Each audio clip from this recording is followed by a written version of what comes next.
تو میں نے آج چند باتیں زندگی اور موت کے حوالے سے کرنی ہے۔ اللہ تعالیٰ نے زندگی سے پہلے موت کا ذکر ارشاد فرمایا ہے، وَكُنْتُمْ أَمْوَاتًا، حالانکہ تم مردہ تھے۔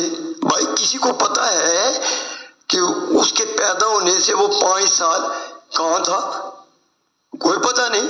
وَكُنْتُمْ أَمْوَاتًا، حالانکہ تم مردہ تھے، فَأَحْيَاكُمْ، تمہیں زندہ کیا، ثُمَّ يُمِيتُكُمْ، پھر تمہیں موت دی، ثُمَّ يُحْيِيكُمْ، پھر زندگی دی، زندہ کر دیا، ثُمَّ إِلَيْنَا تُرْجَعُونَ، پھر لوٹ کر ہماری طرف ہی آنا ہے۔ اللہ تعالیٰ انسان پر گزر جانے والے 4 مرحلوں کا ذکر ارشاد فرما رہے ہیں۔ 2 ہم پر سے گزر گئے ہیں، 2 رہ گئے ہیں۔ وہ کون سے ہیں؟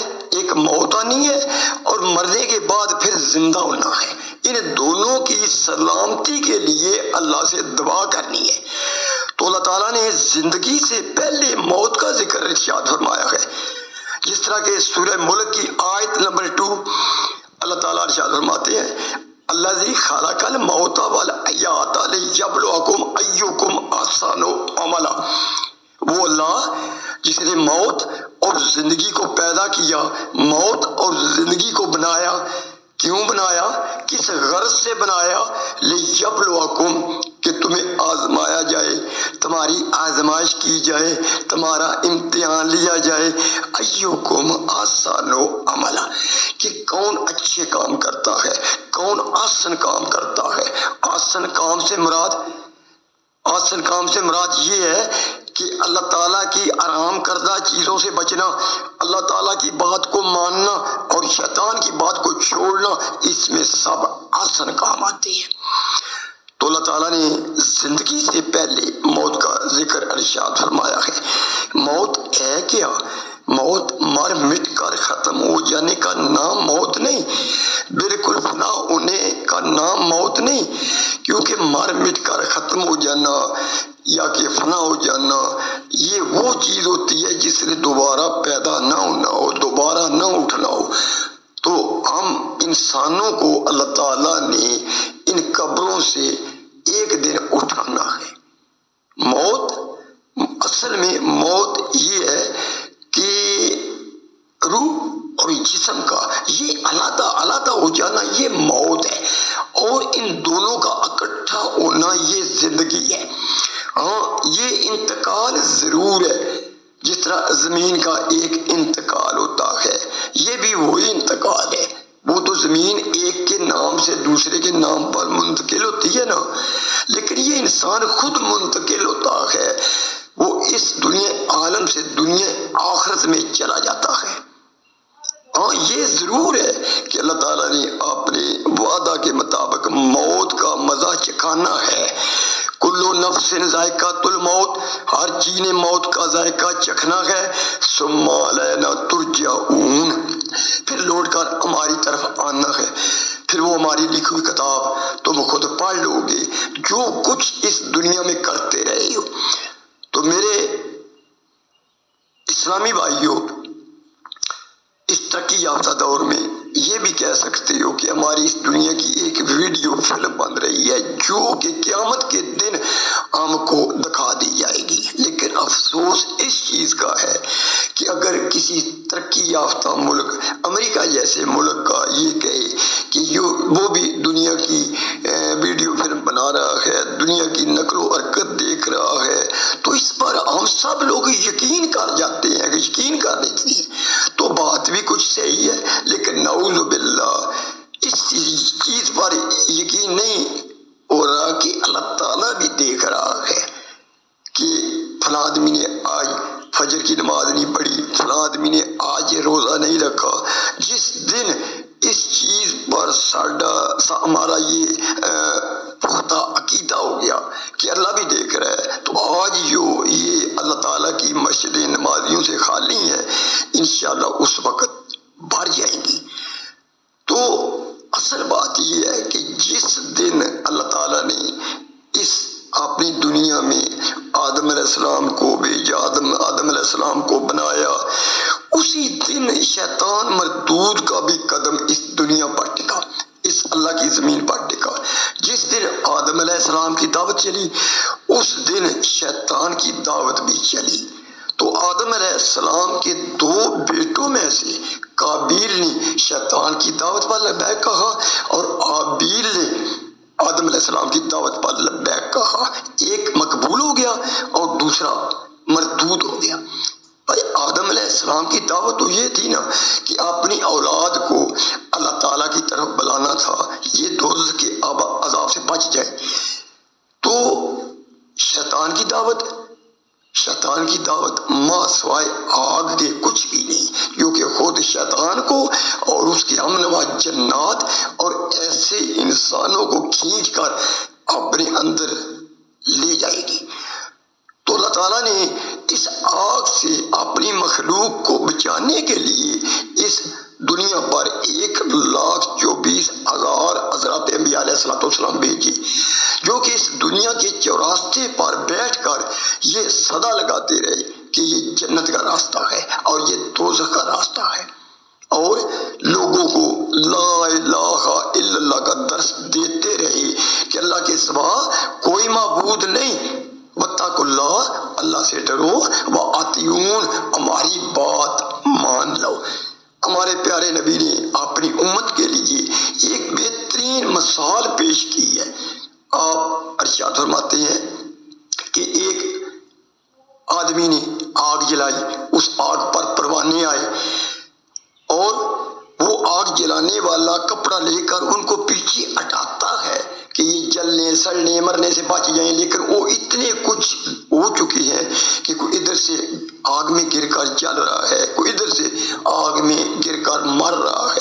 تو حضور علیہ السلام ارشاد فرماتے ہیں کہ تم بھی ایسے ہی ہو، میں تمہارے ہاتھ پکڑ پکڑ کر اس دوزخ کی آگ سے بچاتا ہوں، لیکن تم میرے ہاتھ چھڑا چھڑا کر دوزخ کی آگ میں گرتے جا رہے ہو۔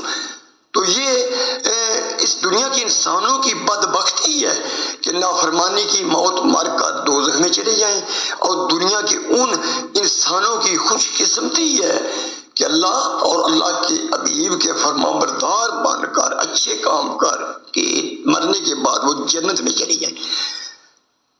تو برادران اسلام، بات تو میں کرنی ہے زندگی اور موت کے حوالے سے کہ جس طرح انسان پر گزر جانے والی زندگی ایک کیفیت ہے، اسی طرح انسان پر گزر جانے والی موت دوسری کیفیت ہے۔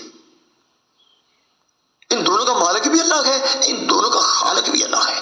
انسان کی زندگی پر اس کے اپنے عملوں کا اثر ہوتا ہے، جو کچھ انسان کرتا ہے وہی کچھ نتیجہ بن کر اس کے سامنے آتا ہے۔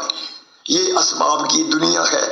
اللہ تعالیٰ نے خیر اور شر کو اس دنیا کی منڈی میں یکساں مواقع فراہم کیا ہے، کو اچھا کرے یا برا کرے، لیکن یہ ضرور ہے کہ اچھا کرنے والوں کے لیے اللہ نے ایک انعام رکھا ہے اور برا کرنے والوں کے لیے ایک سزا رکھی ہے۔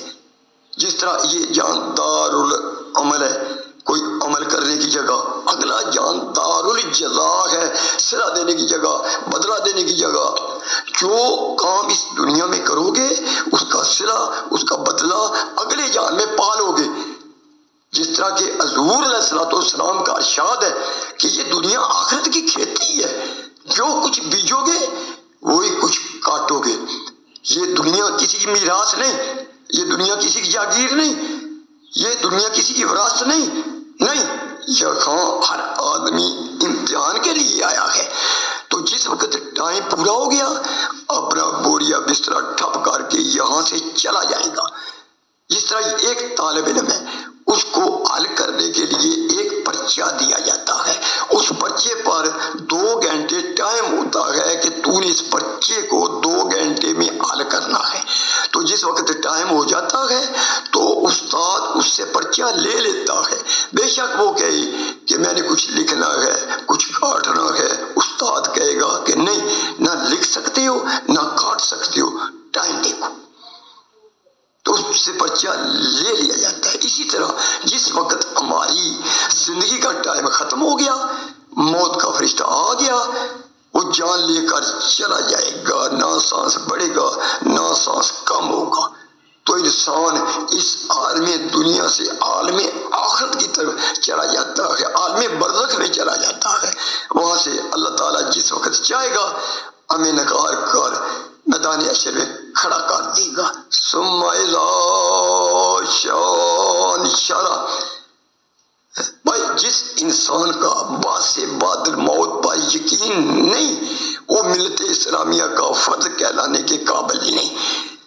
یہاں پر انسان آ کر جھگڑالو بن گیا۔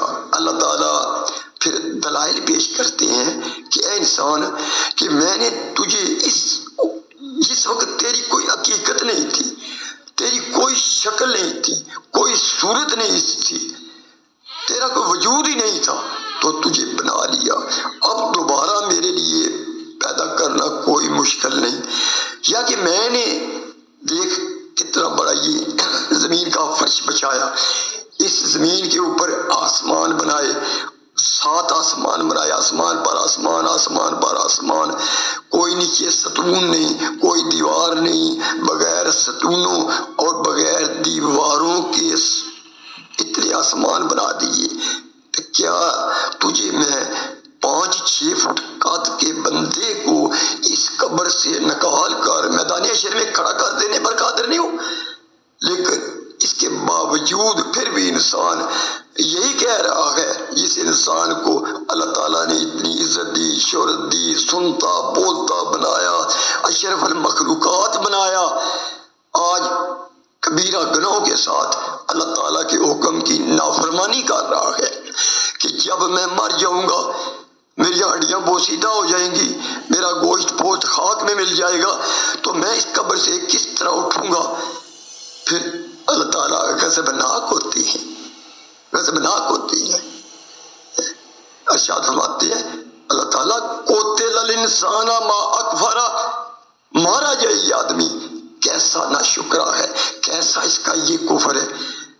من ای شیء خلقہ، کہ اس کو کس چیز سے بنایا، اس کی تخلیق کس چیز سے کی، من نطفۃ خلقہ فقدرہ، ایک بوند پانی سے اس انسان کو بنایا، ایک لطفے سے اس انسان کو بنایا، فقدرہ، طرح طرح کے انداز پر رکھا، آنکھ اپنی جگہ ہے، منہ اپنی جگہ ہے، ناک اپنی جگہ ہے، کان اپنی جگہ ہے، دماغ اپنی جگہ ہے۔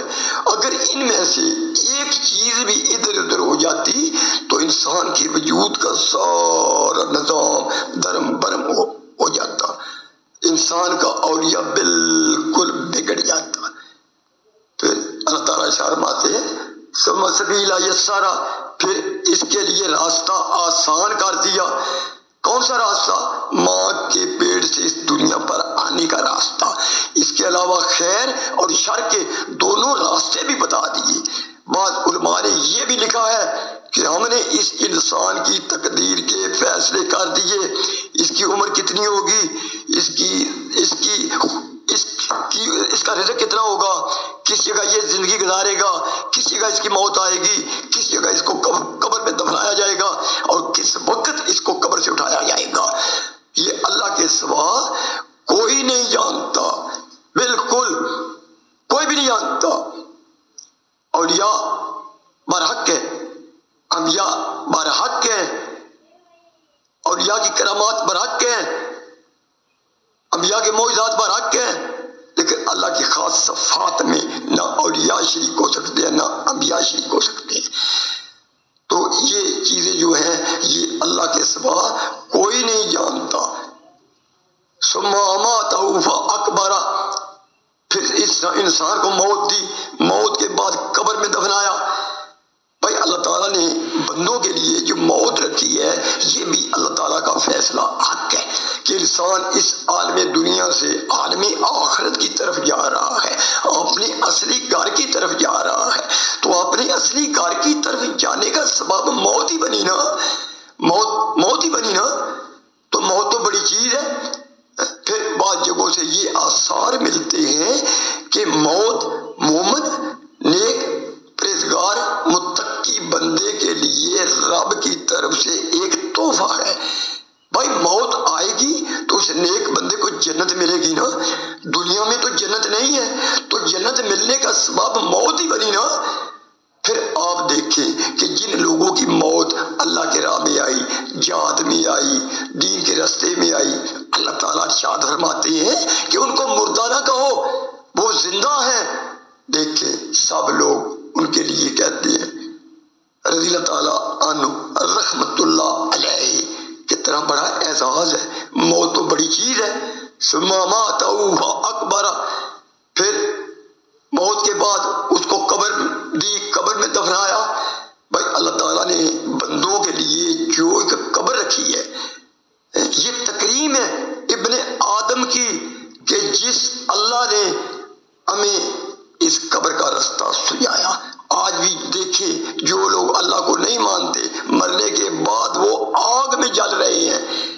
بھائی اگر یہ قبر نہ ہوتی تو ہم اپنے فوت شدہ عزیزوں کا کیا کرتے؟ ان کو کدھر رکھتے؟ سوچیے نا۔ تو اس اللہ کا شکر ہے کہ جس اللہ نے ایک کوے کے ذریعے ہمیں اس قبر کا رستہ سجایا، یہ اللہ کا شکر ہے۔ ثم ماتوا اکبر ثم اذا شاء انشر، اب ہم جس وقت چاہیں گے اس کو اس قبر سے نکال کر میدان حشر میں کھڑا کر دیں گے۔ کلا لما یقض ما امر، لیکن اس انسان نے پورا نہ کیا جو کچھ اللہ نے اس کو حکم ارشاد فرمایا۔ بھائی قرآن پاک میں اللہ تعالیٰ نے تین چیزوں کی طرف لوگوں کو بہت متوجہ کیا ہے۔ سب سے پہلے اپنی توحید پر، دوسرا حضور علیہ الصلوۃ والسلام کی رسالت پر، اس کے بعد قرآن پاک میں جو احکامات جاری ہوئے ہیں ان میں سب سے زیادہ نماز کا ذکر آیا ہے۔ نماز کا کم و بیش 750 سے زائد مرتبہ نماز کا ذکر آیا ہے، اور نماز کے ساتھ 67 مرتبہ یہ اللہ تعالیٰ نے زکوٰۃ کا ذکر ارشاد فرمایا ہے۔ باقی مسئلہ واتو زکا، باقی مسئلہ واتو زکا، نماز قائم کرو، زکوٰۃ ادا کرو، ورکعوا مع الراکعین، اور رکوع کرنے والوں کے ساتھ رکوع کرو۔ یہ اشارہ ہے نماز با جماعت پڑھنے کا۔ لیکن اللہ تعالیٰ ارشاد فرماتے ہیں کلا لما یقض ما امر، لیکن اس انسان نے پورا نہ کیا جو کچھ اللہ نے اس کو حکم ارشاد فرمایا۔ آج دیکھیں مسجدیں نمازیوں سے خالی ہیں، بالکل مسجد آباد کرنے والا بہت لوگ کم ہیں۔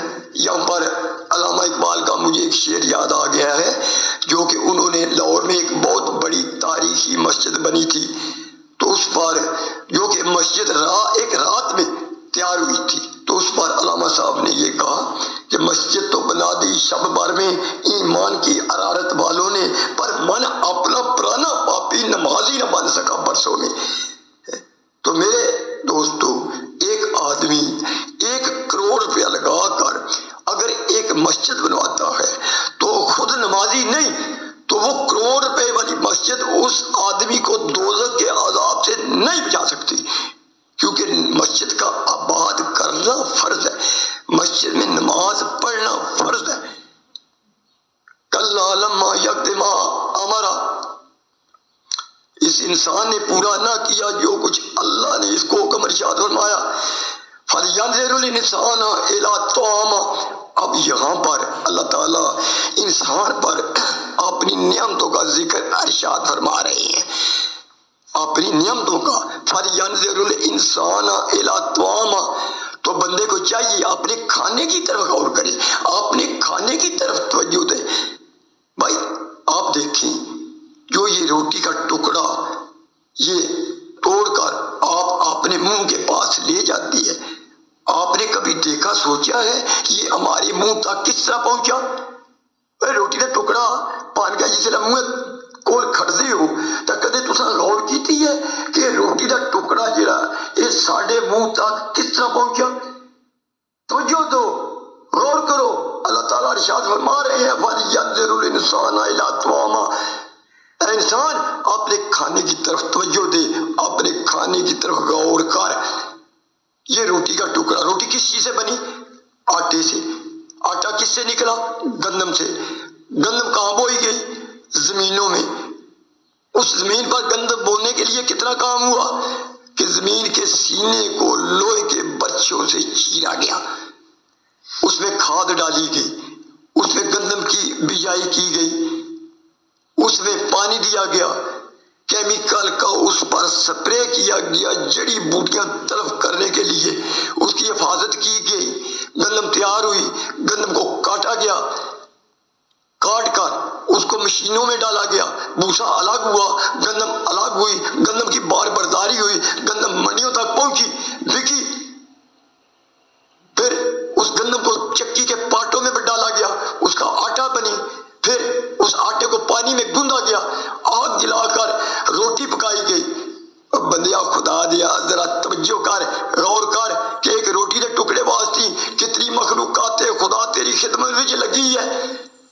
کبھی غور کیتا ہے تو بندیا اس چیز کہ روٹی ایک ٹکڑا تیرے منہ تک کس طرح پہنچا، کہ کتنی مخلوقات خدا اس روٹی دے ٹکڑے واسطے یہ تیری خدمت لگی ہوئی ہے۔ یہ نہیں اے تو جاؤ پخوال والی مارکیٹ وچ تندور تو پٹھان میں ہوٹل تو 10 روپے یا روٹیاں دو لے وہ کھا لو تازم السلام علیکم۔ یہ نہیں، ذرا غور کر، فَلْيَنْظُرِ الْإِنسَانُ إِلَىٰ طَعَامِهِ، اللہ تعالیٰ کی نعمتوں کی طرف غور کر۔ اَنَّا صَبَبْنَا الْمَاءَ صَبًّا، پھر ہم نے خوب پانی ڈالا، یعنی کہ اللہ تعالیٰ ارشاد فرما رہے ہیں کہ ہم نے خوب بارشیں برسائیں۔ بارش اللہ کی رحمت ہے، یہ مردہ زمین ہوتی ہے، بارش برستی ہے تو اللہ تعالیٰ اس کو زندہ کر دیتا ہے، ہر قسم کی چیز اگتی ہے، جڑی بوٹیاں، فصل، مویشیوں کے لیے چارہ، درخت، پودے، ہر شے تازے ہو جاتے ہیں۔ ثم شققنا الارض شقا، پھر ہم نے زمین کو چیرا پھاڑا۔ اللہ تعالیٰ ارشاد فرماتے ہیں کہ اس زمین کو ہم نے چیرا پھاڑا۔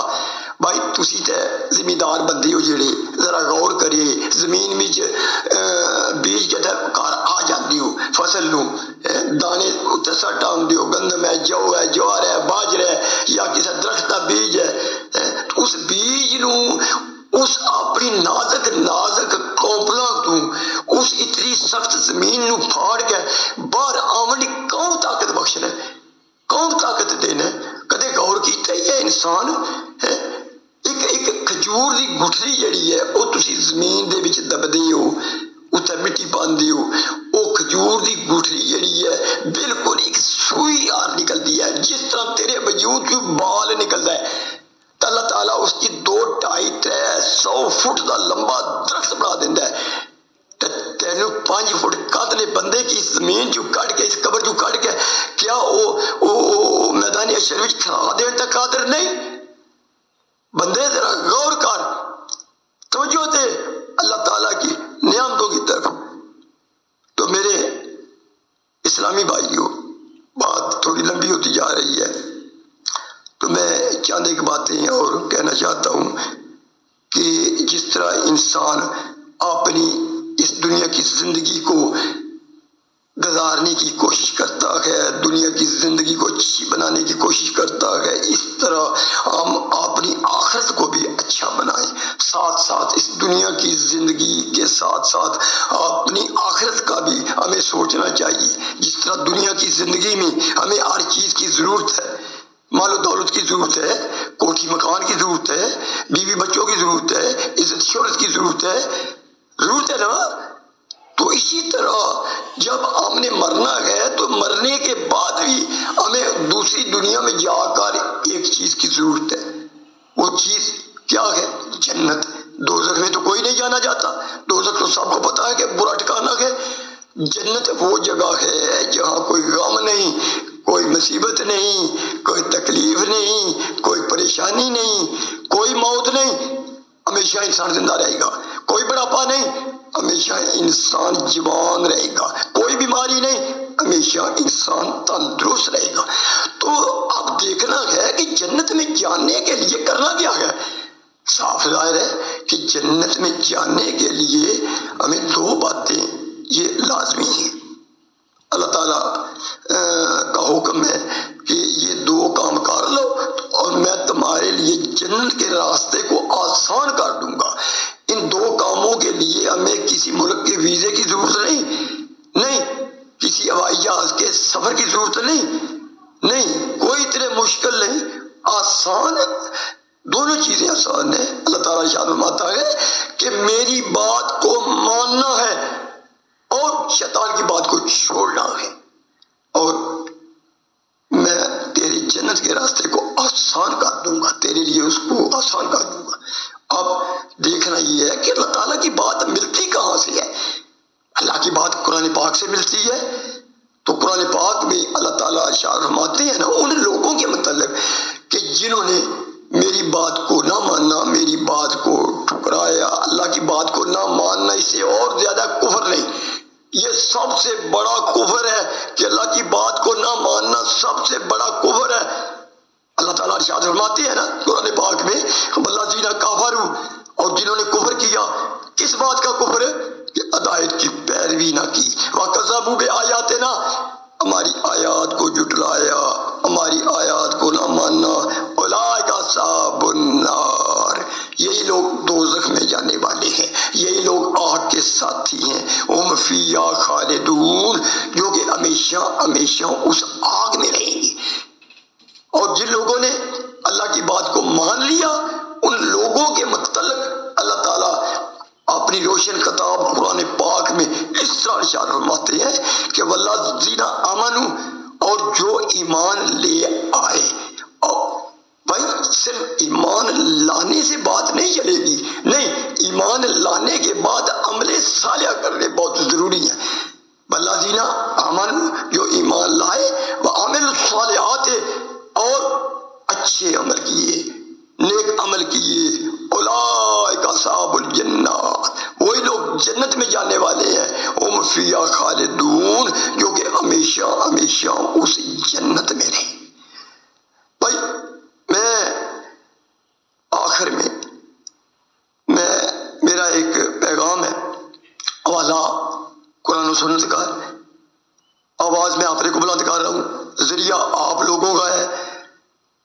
اس میری بات کو سننے والے لوگوں سے میری یہ گزارش ہے کہ ضرور آگے پہنچائیں، جو کہ ایک چیز ہمارے معاشرے میں بہت رچ چکی ہے، جس طرح کہ اللہ تعالیٰ قرآن پاک میں ارشاد فرماتے ہیں نا کہ حضور علیہ الصلوۃ والسلام کے آنے سے پہلے عرب معاشرہ کفر اور شرک میں ڈوبا ہوا تھا، کوئی گناہ یا پاپ ایسا نہ تھا جو اس عرب معاشرے میں نہ ملتا ہو، تمام صغیرہ اور کبیرہ گناہوں کا مرکب عرب تھا۔ ان میں کیا کمی تھی؟ تین چیزیں بہت زیادہ تھیں۔ سب سے پہلی چیز کہ خانہ کعبہ کے ارد گرد اور مسجد حرام کے اندر 360 بت رکھے ہوئے تھے، جو کہ اللہ کی عبادت میں ایک رکاوٹ بنے ہوئے تھے، اور لوگ اللہ کو چھوڑ کر ان بتوں کا قصد کرتے کہ یہ بت خوش ہو جائے، پھر ہم اللہ تک پہنچ جائیں گے، ہماری اللہ تک رسائی ہو جائے گی، اور تمام نذرانے ان بتوں کے لیے پیش کرتے کہ یہ بت خوش ہو جائے۔ دوسری چیز کیا تھی کہ ایک چھوٹی سی بات پر تلوار کا استعمال کرتے۔ تیسری چیز کہ بچی پیدا ہوتی، بیٹی پیدا ہوتی، اور اس بیٹی کو اسی وقت درگور کر دیتے، زندہ زندہ بیٹی رو رہی ہے، تھوڑا سا گڑھا کھودا قبر نما، اس گڑھے میں بیٹی کو رکھ کر اوپر مٹی ڈال دی۔ یہ تین چیزیں ان لوگوں میں بہت زیادہ تھی۔ آج اس عرب معاشرے کی اللہ تعالیٰ تصویر کشی کر رہا ہے، وَإِن كَانُوا مِن قَبْلُ لَفِي ضَلَالٍ مُبِينٍ، کہ اس سے پہلے وہ صحیح گمراہ تھے کہ ان کی گمراہی میں کوئی شک نہ تھا، کیونکہ انسان کو اسلام کا واضح رستہ نہ آتا ہو تو وہ گمراہیوں کی ڈنڈیوں پر چلتا ہے، شیطان اور اس کے ہتھکنڈوں کا شکار ہوتا ہے۔ ضعیف الاعتقادی انسان کے اندر اس وقت پیدا ہوتی ہے جس وقت انسان کا ایمان کمزور ہو، تو اگر ایمان مضبوط ہو تو ضعیف الاعتقادی کا قریب آنا تو درقرار، بلکہ شیطان اور اس کے چیلے چاٹے اس مومن سے خوف زدہ ہوتے ہیں۔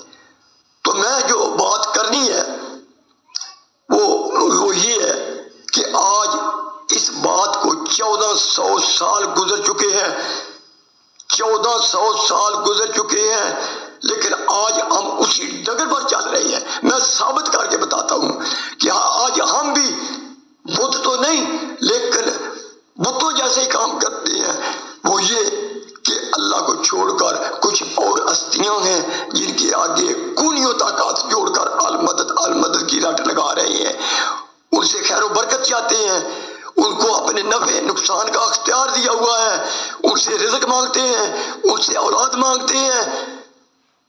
یہ بتوں سے ملتی جلتی بات ہے۔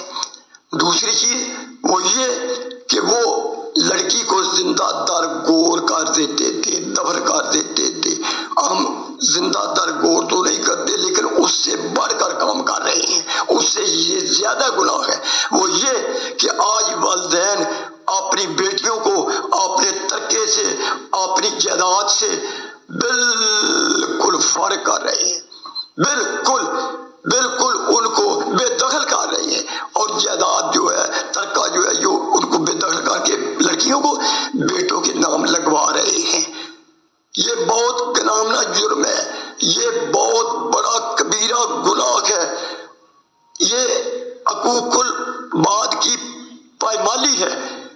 جب اللہ کا حکم ہے کہ اللہ تعالیٰ نے قرآن پاک میں لڑکیوں کا ایک حصہ رکھا ہے، لیکن آج ہم ان کو بے دخل کر کے، ان کو حصہ نہ دے کر، ان کا حق حقوق سب لڑکوں کے نام لگوا دیتے ہیں۔ یہ حقوق العباد کی پائمالی ہے۔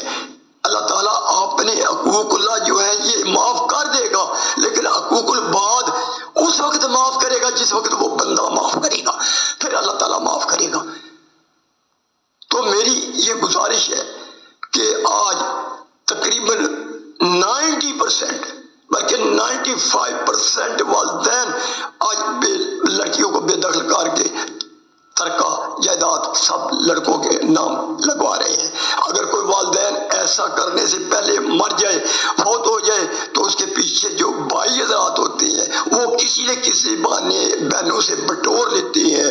کوئی جیز کے بہانے انگوٹھا لگوا لیتا ہے، دستخط کرا لیتا ہے، کوئی کسی اور بہانے لگوا لیتا ہے، وہ بھی اتنے قصوروار ہے جتنے کے والدین یہ کام کرتے ہیں۔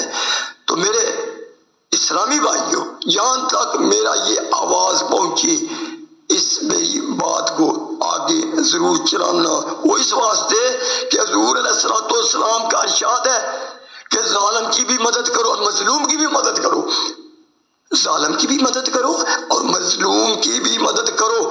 صحابہ نے پوچھا، اے اللہ کے نبی، مظلوم کی مدد تو ٹھیک ہے، تو ظالم کی مدد؟ تو اللہ کے نبی نے یہ ارشاد فرمایا کہ ظالم کی مدد اس لیے کہ وہ دوزخ کے عذاب سے بچ جائے۔ تو میرے عزیزو، حقوق اللہ جو ہے وہ اللہ جس وقت چاہے اپنے حقوق معاف کر دے، لیکن حقوق العباد اللہ کا وعدہ ہے کہ جس وقت تک وہ بندہ نہ معاف کرے گا میں نہیں معاف کرنی۔ تو میرے اسلامی بھائیوں، یہ دنیا بس تھوڑا سا چند منٹ کی ہے، اگلی زندگی کے مقابلے میں اس طرح ہے جس طرح کہ پانی پر ایک بلبلہ ہے، اس بلبلے کی کتنی زندگی ہے؟ بنتا ہے، ختم ہو جاتا ہے۔ دوسری دنیا کے مقابلے میں اس دنیا کی زندگی اتنی ہے اس بلبلے کی مانند۔ یا کہ ایک اور مثال دیتا ہوں کہ سمندر میں اپنی انگل ڈبو دو، جتنا پانی آپ کی انگل میں لگے گا یہ آپ کی اس دنیا کی زندگی ہے، اور باقی جو سمندر میں رہنے والا ہے وہ اپنی آخرت کی زندگی ہے۔ تو اس دنیا چند سیکنڈ کی اس دنیا کی زندگی کی عیش کے لیے اپنی ہمیشہ کی زندگی کو برباد نہ کرو۔ آج افسوس یہ ہے کہ ہم ہیں زندہ لیکن ہماری آنکھیں بند ہیں۔ یہ آنکھیں اس وقت کھلے گی مرنے کے بعد، لیکن اس وقت پچھتانے کا کوئی فائدہ نہ ہوگا۔ ہم آج مردوں کو دفنا تو آتے ہیں لیکن ان سے عبرت حاصل نہیں کرتے، ان سے سبق نہیں لیتے کہ ہم نے بھی ایک دن اس دنیا فانی سے جانا ہے۔ تو اللہ تعالیٰ کے آگے حساب دینا ہے جو کچھ اس دنیا میں کرتے رہے۔